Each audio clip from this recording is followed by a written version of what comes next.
to see you again. Yes. Okay, so we want to know what can you say about the performance of our delegate Chelsea Manalo sa Mexico? First and foremost, I am so proud of Chelsea. She did so well, and I know she's been working months on end, if not years, to have that moment on the Miss Universe stage. Of course, this is just the preliminaries, and of course, it's the national costume competition, but it's a little bit different than what we're used to, but I think she did amazing. Kudos to the whole Miss Universe Philippines team, and of course to her team as well. Okay, follow-up question. So you competed last year and Yes. you had so many memories in Miss Universe. So what's one advice that you can give to Chelsea in terms of competing in the Miss Universe stage? I mean, honestly, when you're on that stage, especially when you leave the Philippines, a lot of the heavy lifting has already been done. You've prepared, you know exactly what to do to execute your strategy. So my best advice once you get to the destination is to really have fun. Make sure that you make the most memories that you can because it's a once in a lifetime experience. So that's why preparation is the key to really having a memorable journey wherever the Miss Universe destination is. And that's what I told Chelsea as well, that it's about making friends, making memories, making your country proud, and just making sure that you execute as planned. Thank you so much. Thank you. All right, who's next? Thank you so much, and thank you so much. Okay. Good afternoon, Francis from One Media. Hi, What do you Francis. think is the edge or strength of our Philippine bet, Chelsea Manalo? Thank you. I think we can all agree that Chelsea is one of the most humble and genuine-hearted people. That is definitely a strength because in this world of, Miss Universe is highly competitive. And oftentimes you see girls at war with each other, but because Chelsea is just so kind, she loves what she's doing, you really see her passion, and that's definitely an edge, especially coming from the Philippines, and especially being on the Miss Universe stage, you're subjected to so much scrutiny. And marami nangyayari na bardagulan behind the stage, but if you walk the talk, if you're a great example, then that's definitely an edge for anyone. Thank You you. can just pass the mic for the next person to ask. Please state your name and your affiliation, please. Thank you. Hi, Michelle. Flo from Lightheart. What was your most memorable experience or learning during the Miss Universe journey, and then that you would want to share with Chelsea? Oh, my Miss Universe journey. What was my most memorable? Marami po talaga. If you didn't know, Miss Universe, to get on that stage was a 7-year journey for me of failure and triumph. But what really caught me off guard, which I, up to this day, feel so much gratitude for, was the unexpected surge of Bayanihan spirit. And with that, we became the most awarded Miss Universe delegate in my year in the history of Miss Universe. So just that unity that we all had for global Filipinos and also that global support really was one of the most memorable things. But of course, like I said, I made so many good memories and friendships while I was there as well. Kaya nakakataba po yun ng puso. And for Chelsea naman, I just hope that she has that same mindset, that it's not always just about the crown, but making sure that your country is along in that journey, that they feel all of the efforts that you've made. Because when you come home, even without the crown, and I think with what I experienced, coming home without the crown, I was still treated like a winner, and I'll forever be grateful for that. And I hope Chelsea gets that same treatment when she comes home as well. You can just pass the mic. Who's next? Okay. Good afternoon, I'm Baby from Filipino Mirror. Good afternoon. Luisa, yes. If ever Chelsea made it to the finals, what advice would you give it to her? Well, I have no doubt that she should make it to the finals, diba? I mean, she did great. I don't see why she shouldn't make the finals.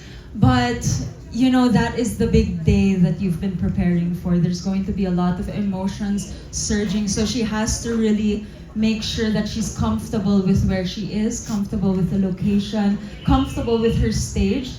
And again, it's just about having fun and executing. I'm sure she's rehearsed in her gown. I know she was prepared before leaving. Kaya wala tayong magiging problema with her wardrobe and her execution. I just hope she has as much screen time as possible for all of the viewers to enjoy. But at the end of the day, it's just about executing and having fun. All right, thank you so much. Who's next? Anyone? Okay, hi. Good afternoon. Hi, good afternoon po. I'm Mami Julia from 93.9 Hello. IFM Manila. My question is, kanina kasi po nabanggit niyo yung Bardugalan and also Bayanihan. How would you want us, media, to help Chelsea feel good dito sa buong journey niya sa Miss Universe? Well, as the media, it really comes a long way when you help.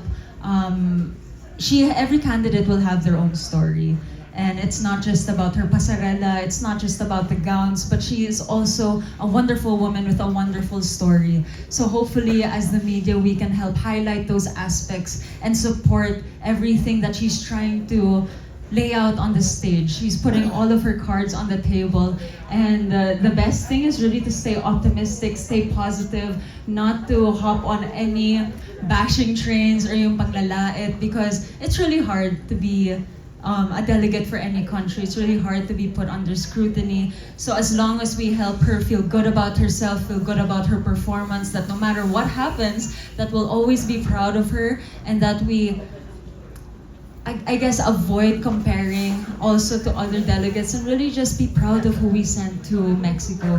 That's the best thing that we can do for her, of course. Sure. Follow up lang po. Yes, How ma'am. does it feel na yung Philippines ilang beses nabanggit as sponsors through Bingo Plus? I'm honestly so proud that we have so much Philippine sponsors. Bingo Plus is one of those major sponsors as well, and they're one of the best here in the Philippines, one of the most comprehensive online casinos in the country. And I'm so happy because Miss Universe Philippines always partners with brands that they will also take care of the Miss Universe Philippines brand. Hindi po sila nagpa-partner kung kani-kanino. You have to make sure that it's also aligned with everybody's goals, everybody's vision. And that's one of the best parts also. Thank you so much.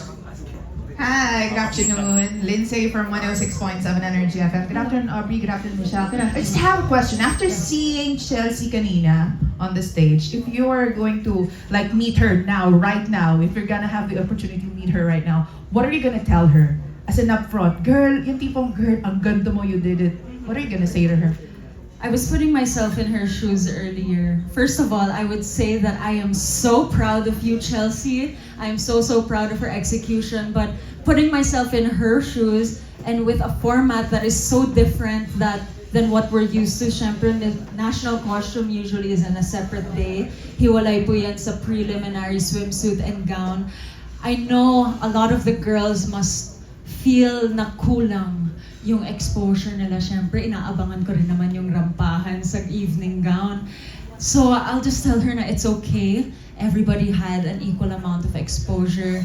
Everything is going according to plan. And I always believe this, that everything happens for a reason. It's either a lesson or a blessing. So I wouldn't be too hard on myself if ganun lang yung exposure ng gown. I do have to say kudos to her designer also. The exposure was so fast, but if I know the Philippines the best, kakalat yan, and will be so proud of the creation that her designer made. Of course, kudos again to her whole team that helped her execute her strategy and her vision. I know it was really her vision that is up there on the Miss Universe stage. Thank you. Thank you so much. And of course, for the last question. Good morning po, ma'am. Hello, good morning po. Bukod kay Chelsea, meron ka bang paborito, pinaka-paborito, first, top 5 na paborito mo among those beautiful candidates? Ako masasabi ko lang paborito ko si Chelsea.